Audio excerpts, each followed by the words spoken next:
Okay, hello everybody. This is just going to be a real quick video here. I'm going to take you to the two websites that are, I think, most relevant to rock hunting here in the United States and California. We'll start with the Bureau of Land Management. Now, they manage all of the waterways of California because all of the waterways of California are public. So the B.L.M., as you've heard them referred in other instances, are in charge of rivers, lakes, streams, everything to the headwaters, everything to the high water mark of winter on the banks. So that's the Bureau of Land Management.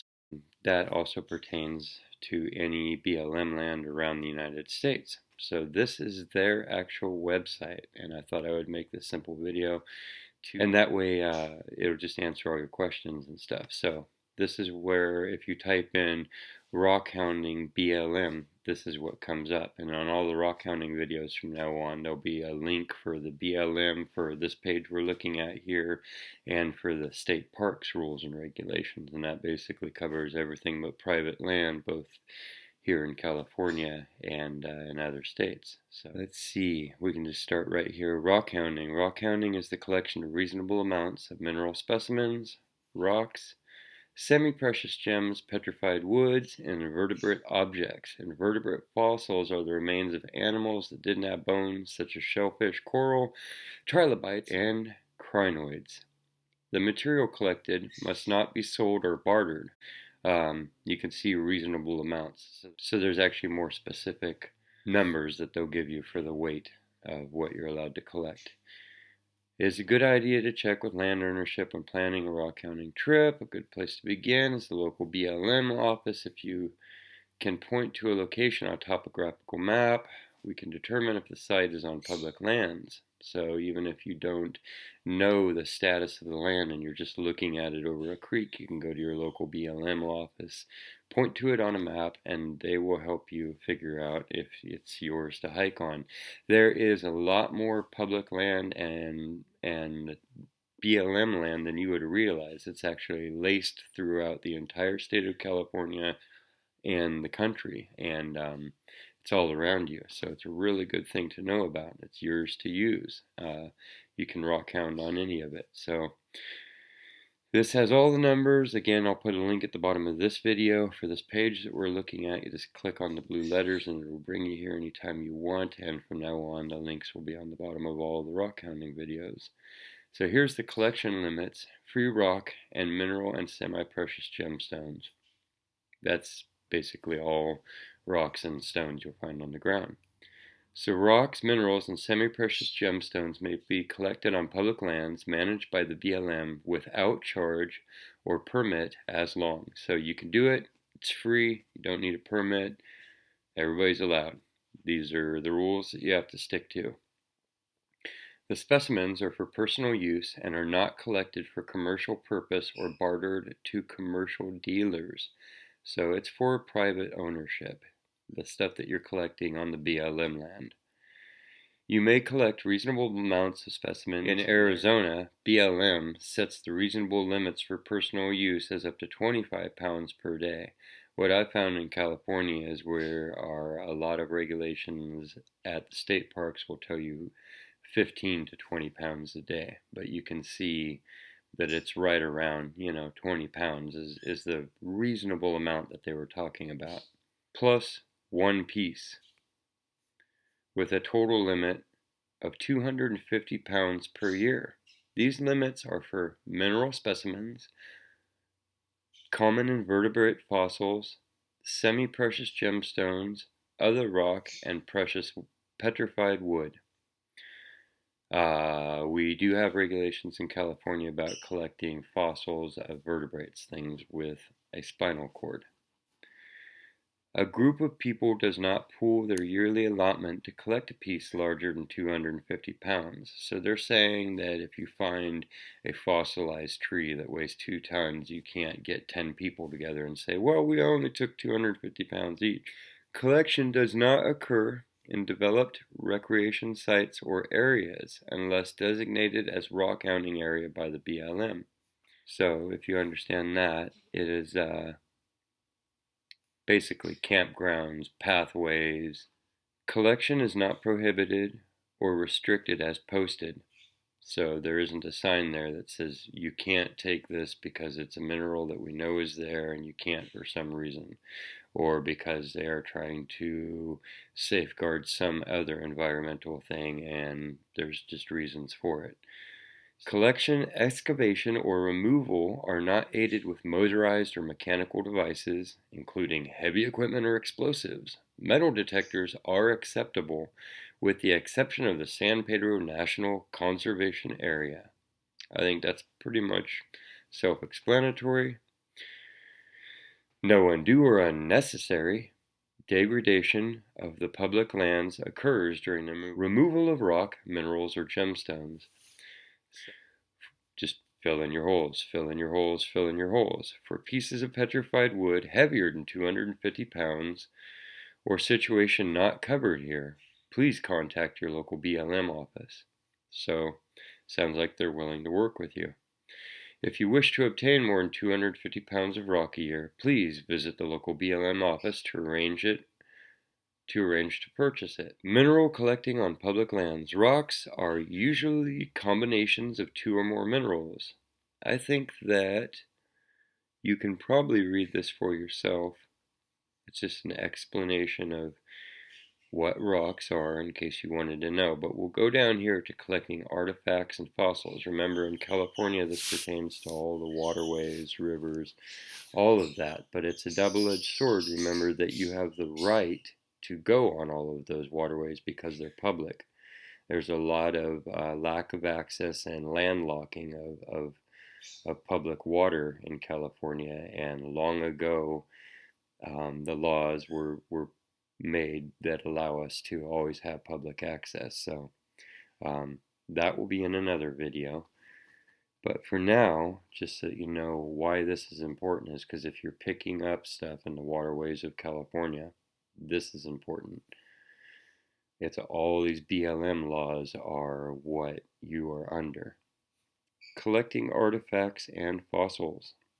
Indian and other historical artifacts. You may not collect any artifacts, ancient or historical, on public lands. This includes arrowheads or flakes, pottery or pot shards, mats, rock art, bottle or pieces of equipment and buildings. These items are part of our national heritage, and scientists are still learning much from them. Human burial remains on both public and private land are protected by federal and state law from being collected. Vertebrate fossils. These include dinosaurs, mammals, sharks and fish, or any other animal skeletal structure. You cannot collect these fossils. This is just B.L.M land. So then we're going to go into state land, and then there is private land. So it's important to know where you are and what you're allowed to do. Invertebrate fossils. These include all of the following. May be collected in reasonable amounts. So you can't collect things with spinal cords. You can collect things without spinal cords. That's the rule on fossils. So petrified wood can also be collected for personal use up to 25 pounds per day, plus one piece, but no more than 250 pounds in any calendar year. The end of this is just permits, and it goes on to talk about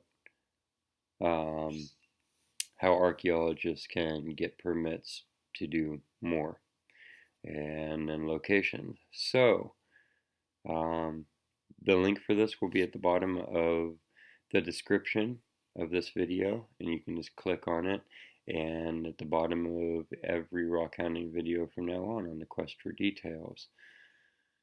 Okay, next we have the page for California Code of Regulations for rockhounding in California state parks. Now, I've heard a bunch of times people tell me you can't rockhound in state parks, you can't rockhound in state parks.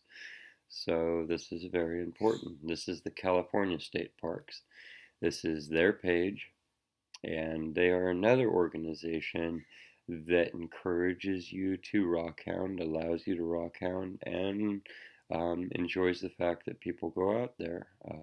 I've had a lot of good interactions with state park authorities and discussing rocks and minerals, and that's what this is all about, is enjoying nature. So here is the page. Here's the beginning of it. This is the top of it. Rockhounding in California state parks, California Code of Regulations. Title 14, Natural Resources Division 3, Department of Parks and Recreation, Chapter 1, General Definition. Just really quickly, it's posting of notices. Again, it just defines what posted means. It means you putting up signs to let you know what's going on there. And then there will be proof posting, will be filed at the offices. The Divisions of Chiefs of Sacramento, California, Office of the Division of Off-Highway Motor Vehicle Recreation. Just so that if they get torn down, they can prove that they put it up. Unit means a name and classified unit under control of the Department of Parks and Recreation. They're just talking about what each of these words means. We can go ahead and look at rockhounding. This is the definition by the State Parks of California of rockhounding. Is defined as being the recreational, meaning non-commercial, not for sale, can't sell it, gathering of stones and minerals found occurring naturally on the undisturbed surface of the land. Remember, these are state parks, so that's where people get confused. They say, we're not supposed to move a twig or move a leaf, walk off the paths unless you're allowed to, and that is true.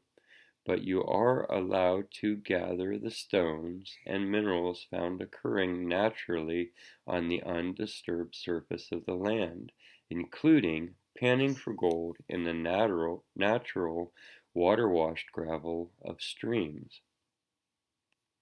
Float material is defined as materials occurring naturally on the surface of the land. Geological features.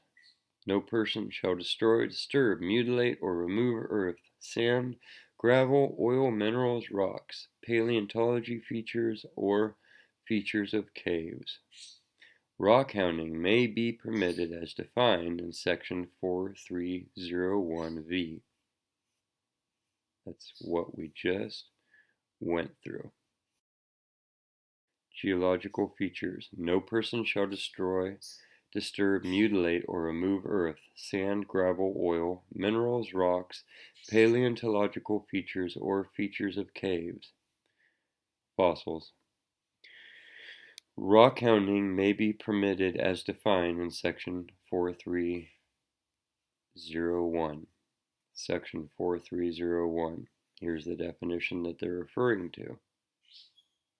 This is the rules that you have to follow if you are going to rockhound in a California state park. Rockhounding is authorized by Section 5 of the Public Resources Code. So you are allowed to rockhound is what they're saying. That's the number one thing. Unless it is posted. Units and portions thereof open for rockhounding will be posted in accordance with Section 4301. Where we just went through. And that was the definition of posting. Commercial use. Rocks or mineral specimens gathered within a unit may not be sold or used commercially for the production of profit. It has to just be for personal collection. Maximum take. This is what you're allowed to keep. One person may gather in one day in one unit. We define a unit, it's an area. Not more than 15 pounds of mineralogical material, or not more than one specimen plus 15 pounds of mineralogical material. A rock plus 15 pounds. That's what you're allowed to take home.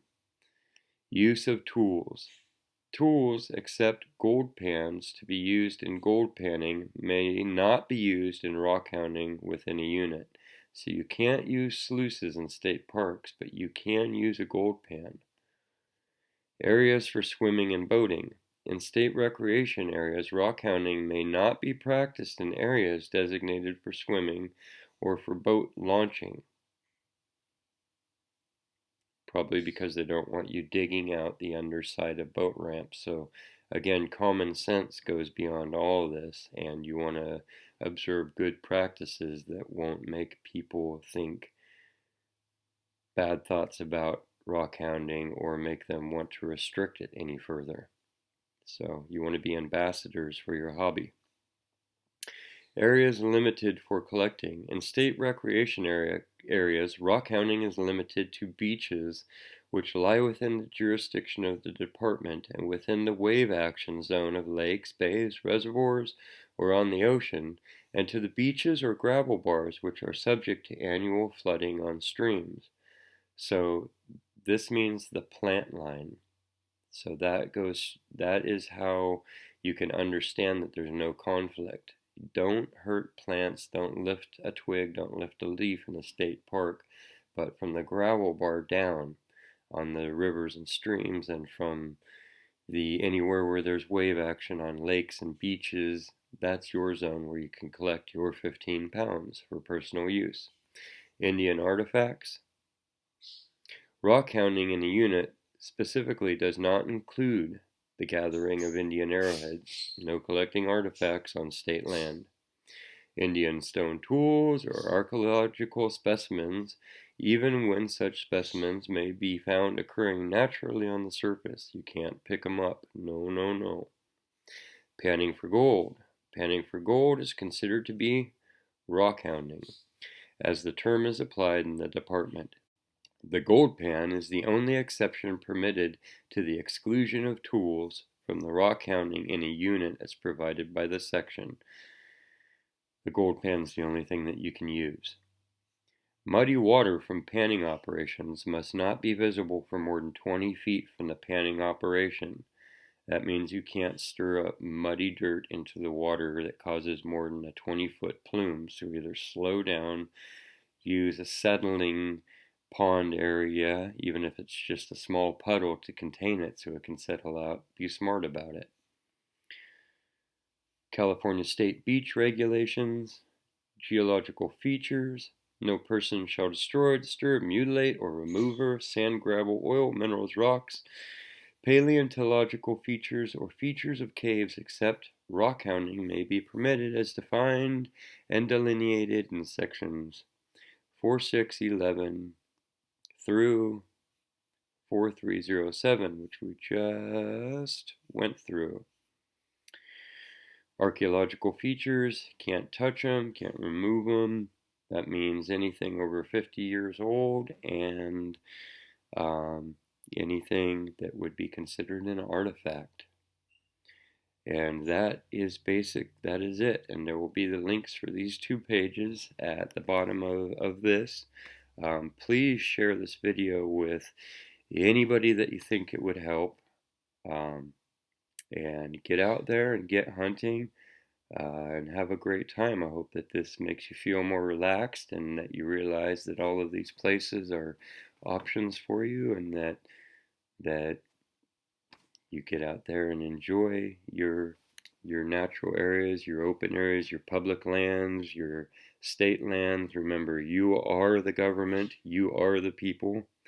You own all of this. This is your tax dollars at work, and this balance has been worked out over a long period of time, just like in hunting and fishing. This is hunting for rocks, and they have figured out where and how it can be non-detrimental to the land. As long as you follow these rules and regulations, you can find some really cool things. And just remember, be ambassadors of your hobby or your sport, the things that you love. And I'll see you out there. Happy hunting. Quest on.